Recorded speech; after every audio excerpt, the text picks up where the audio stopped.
Social media पर जैन समाज के सबसे लोकप्रिय जैन न्यूज़ चैनल अलग अलग अनोखी अनोखी जानकारी देकर आपको जनमानस तक पहुंचाने वाले रात्रि 8 बजे जय श्री कृष्ण अष्टमी का पावन दिन 23 मई रात्रि 8 बजे सादर जय जी के साथ शुरू करते हैं गिरनार के साथ आपके साथ बात। लोकसत्ता अखबार महाराष्ट्र का मराठी में सबसे लोकप्रिय अखबार, चर्चित अखबार, अब इसने गिरनार के बारे में जानकारी छापी कि यह गिरनार जैनों का मंदिर कहा जाता है। यहाँ से उनके भेवी भगवान नेमिनाजी सिद्धालय गए और इसे अन्य संप्रदाय को दत्तात्रेय की टोंक मानकर पूजता है। इसने तक हमारे विवाद की बात पहुंचा दी, लेकिन हमारी अफसोस ये है हमारी जितनी कमेटियां हैं, संस्थान हैं, वो बिल्कुल आंख बंद करके सचमुच कहते ना इधर से गूंजती है ना इधर से गूंजती है, पता नहीं कहीं से आवाज़ नहीं सुनती है। ज्ञान व्यापी मस्जिद का देखा, एक केस खुला, लाइन लगा दी गई केसों के आवेदनों की, धड़ धड़ धड़ धड़, चाहे डिस्ट्रिक्ट कोर्ट हो चाहे सुप्रीम कोर्ट। और हमारे यहाँ हम आवाज़ देते रहे, समाज जागते रहे, हमारा सिद्ध क्षेत्र हाथ से निकल रहा है, तब हम चौंक नहीं पा रहे हैं। और वहाँ देखो क्या होता है। यह फ़र्क है हमारे अंदर, यह गिनती का फ़र्क नहीं है, हमारे अंदर की कर्मठता का फर्क है, हमारी कर्तव्य का कितने कमज़ोर नहीं हैं हम कितने आलसी हैं, कुर्सी चिपकू हैं, काम के समय बोलना नहीं चाहते हैं। बस यह कमी है, यह गिनती से नहीं आती कि यहाँ यात्री नहीं आता है, ये नहीं होता, ये सब बहानेबाजी है। अब इसके बारे में मुनिषी प्रणम्य सागर जी ने एक आवाज़ उठाई, कहते हैं जब संत आवाज़ उठाते हैं तब तो कम से कम हम हरकत में आ जाते हैं। जरा सुनिए मुनिषी प्रणम्य सागर जी क्या कहते हैं इस तीर्थ की सुरक्षा के बारे में। आज के समय में कोई सबसे बड़ी चीज है तो मैं आपसे कह रहा हूं गिरनार सबसे बड़ी चीज है। जिस गिरनार की चंद्रगिरी पर्वत पर आचार्य धर्मसेन महाराज रहे, जिन्होंने वहां बैठकर के श्रुत की रक्षा की, उस एकांत में, उस गुफा में हम भी आचार्य महाराज के साथ में बैठे हैं, गए हैं और वहां पर रुके हैं, देखा है कि वह गुफा कितने एकांत में, कितनी ऊंचाई पर है। और वहां पर रह करके आचार्यों को इतनी चिंता, धर्म की रक्षा की, शास्त्र की रक्षा की, और हमें आज बिल्कुल भी कोई चिंता नहीं उन आचार्यों के, उन स्थानों की। अगर यह भारतीय संविधान का नियम है कि स्वतंत्रता के बाद भी लोग अपने धर्म स्थलों की पूजा आराधना करने की पूरी अपने अंदर एक वात्सल्य और सौहार्द भाव के साथ में आधिकारिक स्थिति रखते हैं, तो आप लोगों को यह बात आज उठानी चाहिए कि गिरनार पर्वत के लिए भी हमारे पास में सभी प्रकार के साक्ष्य हैं। इतिहास, पुराणों की, ग्रंथों की पुस्तकें और जितने भी आर्कियोलॉजिकल डिपार्टमेंट होते हैं, उन सबके अंदर इस बात को लिखा गया है कि वह भगवान नेमिनाथ के निर्वाण भूमि है, तीर्थ भूमि है। लेकिन उस स्थान पर भी आज हमारे लिए पूजा करने का और वहां पर हमें अर्घ चढ़ाने का अधिकार नहीं मिलता। इस बात की आपको एक एप्लीकेशन, कम से कम अगर आप सुप्रीम कोर्ट में दायर नहीं कर सकते हो तो कम से कम उस लॉयर तक पहुंचाओ। वो जो व्यक्ति है जिसे हम विष्णु शंकर जैन कह रहे हैं, उसके पास तक पहुंचाओ कि हम जैन आपसे अपील करते हैं कि हम जैनों को ये अधिकार हमें वापस दिलाया जाए। क्या आप इतना भी नहीं कर सकते? और अब गिरनार से कुतुब मीनार पे आते हैं, गुजरात से दिल्ली पहुंच जाते हैं। चर्चा यहाँ की भी है गिरनार के बारे में, क्योंकि हमें बोलना है सिर्फ, इसलिए हम में कोई कमेटी बोलती नहीं है। और कुतुब मीनार के बारे में दूसरा संप्रदाय खटाक, आपको मालूम है 27 मंदिर तोड़े गए और अधिकृत रूप से उनमें 24 तो जैन मंदिर थे और 24 जैन मंदिरों वालों के मालिकों से कोई आवाज़ अभी तक नहीं उठ रही। अभी शनिवार को यानी 21 मई को यहाँ पर सांस्कृतिक मंत्रालय के सचिव गोविंद मोहन जी 12 की टीम लेकर यहाँ सर्वे करने आए, जांच करने आए, इसके बारे में यहाँ पर देख रेख करने आए। उनके साथ 3 इतिहासकार थे, 4 ASI के अधिकारी थे और कई रिसर्च वाले। इस तरह 12 की टीम उनके साथ थी। उन्होंने पूरी तरह रिसर्च की और किस लिए की, यह बड़ी हैरानगी वाली बात थी। चंद देर में ही मीडिया में खबर फैल गई। रविवार को देख रहे हैं कुछ कतरने आप ये कि यहाँ पर अब सांस्कृतिक मंत्रालय, सांस्कृतिक विभाग 12 की टीम के साथ खुदाई करेगा मस्जिद और मीनार के आसपास के क्षेत्र की और आइकोनोग्राफी की जाएगी, जिसकी 1 माह में रिपोर्ट वहां मंत्रालय से इस बारे में जमा होगी। ASI को इस बारे में करने के लिए, कार्य के लिए कह दिया गया।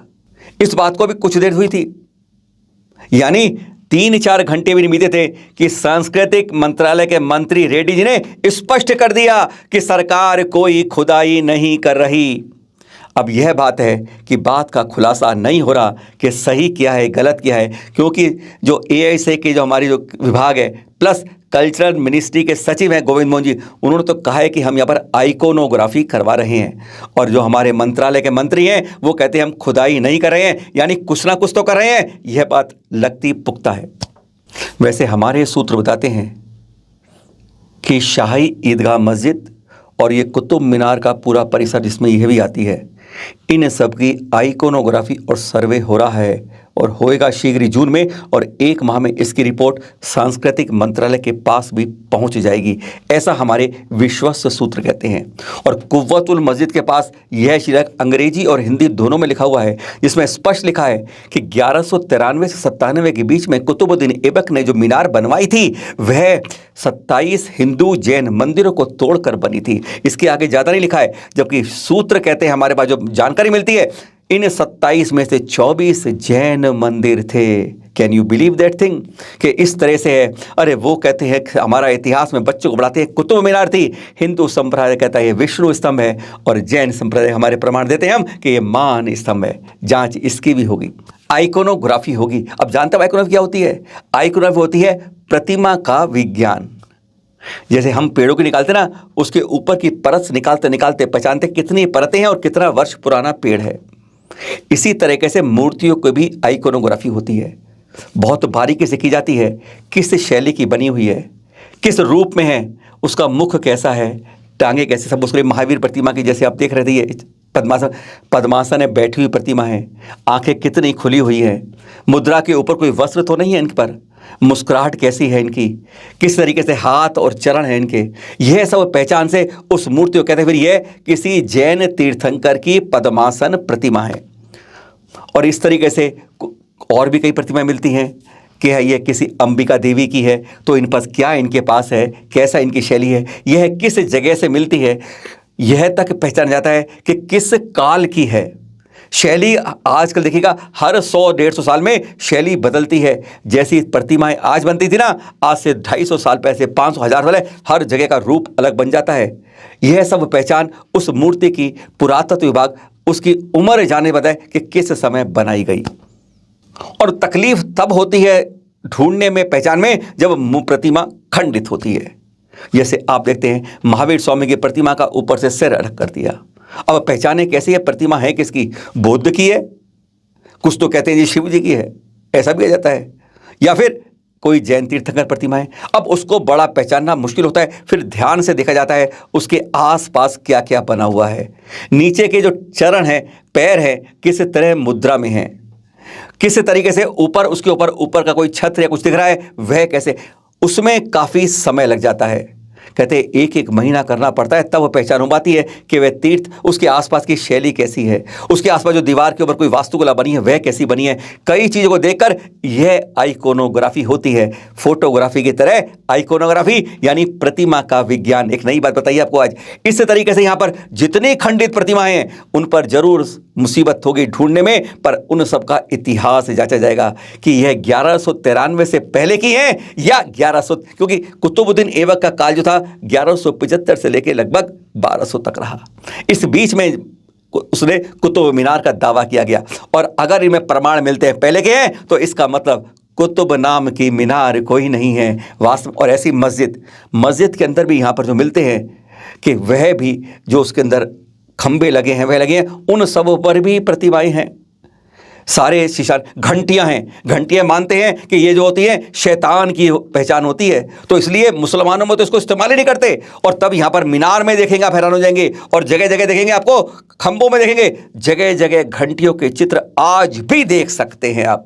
ये वो नहीं है जो छुपा दिए गए कि आप कह दो ये फाउंटेन है या शिवलिंग है, ऐसा कुछ नहीं है। यहाँ तो कहते हैं प्रत्यक्ष को प्रमाण किया और हाथ कंगन को आरसी किया और पढ़े लिखे को फारसी किया।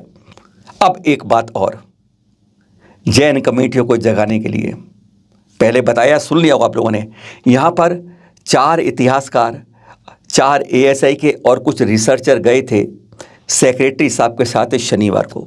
ये 12 की टीम बनी है, और इन 12 में जानते हैं आप, एक भी जैन इतिहासकार, जैन फॉलोअर, रिसर्चर नहीं है। जिसके यहाँ पर 24 मंदिर होने के प्रमाण मिलते हैं उसे एक आदमी को भी नहीं लिया गया है। इस बारे में हमने यह पत्र भी लिखा सेक्रेटरी साहब को, आज ही लिखा, कि जब भी आगे जांच हो, खुदाई हो, आइकोनोग्राफी हो, तो इसमें जैन रिसर्चर हिस्टोरियंस को जरूर शामिल किया जाए, क्योंकि कैसी शैली है, कैसी पहचान है, कैसी मुद्रा है, क्या तरीका है, वह सब वह आसानी से बता सकते हैं। प्रमाणिक रूप से अयोध्या में भी खुदाई हुई थी, वहां भी कोई जैन बंधु को नहीं लिया, और आज यह कारण है जहां जहां खुदते थे अखबार कहते हैं कि वहां पर प्रतिमाएं तीर्थंकर निकली थी, लेकिन कोई इतिहास आज भी नहीं मिलता है। अफसोस यही होता है, क्योंकि जैन कमेटियां इसमें कोई आवाज नहीं उठाती है। खंड खंड बटा है जैन समाज, अखंड होगा तभी तो होगा कोई काम काज। और यह दृश्य देख रहे हैं आप, कल जयपुर के महेंद्र सागर महाराज साहब द्वारा इनके सानिध्य में दीक्षाएं दी गई। पूरा परिवार बालघाट का जोहरी का दीक्षा लेने आए। कहते संसार निसार है, 11 करोड़ से ज्यादा की संपत्ति को दान देके सब कुछ खत्म, संसार का चक्र खत्म करके इस नए जीवन में जन्म लेते हैं। कहते हैं असली जन्म तो अब होता है जब दीक्षा के मार्ग पर बढ़ने लगते हैं। पूरा परिवार, राकेश सुराना जी, यशोवर्धन महाराज साहब, लक्ष्मी सुराना जी, रुचि संवर जी महाराज साहब और अमय 11 वर्ष का बालक जिनवर्धन महाराज साहब। अब पैदल विहार होगा। जो हवाई जहाज़ों की यात्रा होती थी, गाड़ियों में भागते थे, अब जीवन भर पैदल ही यात्रा होंगी। सारे कष्ट होंगे, कहते हैं उपसर्ग सहेंगे और नए जीवन में इसको अब अंगीकार करेंगे।